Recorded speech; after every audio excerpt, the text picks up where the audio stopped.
Kaixo, ongi etorri nire etxera.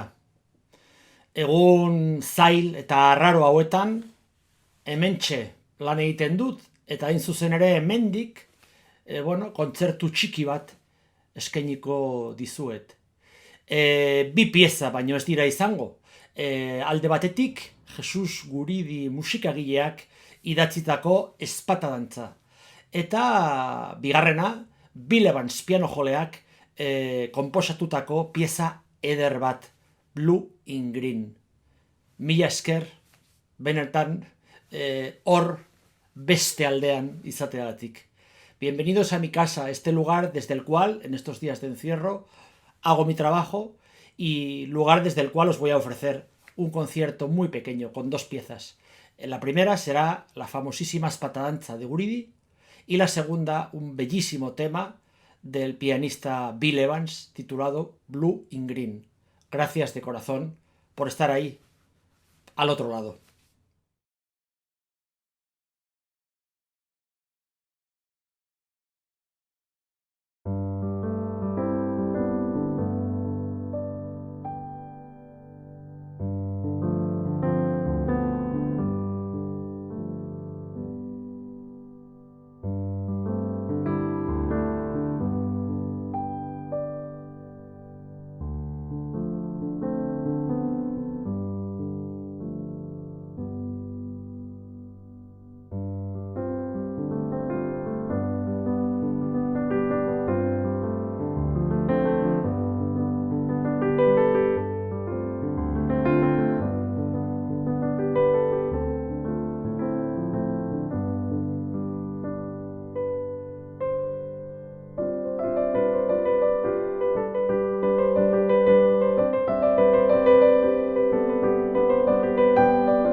Beno, hau izan da dana. Oraingo honetan, etxetik, baina espero dut ahalik eta lasterren, kaleetan, antzokietan, aretoetan, zuek ikustea. Bueno, guzti hau pasa eta gero mesedez bultzatu musika. Bultzatu musika zuzenean. Esto ha sido todo, por hoy no hay más, pero espero que cuando todo esto pase nos veamos en las calles, pero también en los teatros, en las salas, en las tabernas con música en directo. Seguid apoyando la música, especialmente la música en directo, lo vamos a necesitar. Gero arte, aio.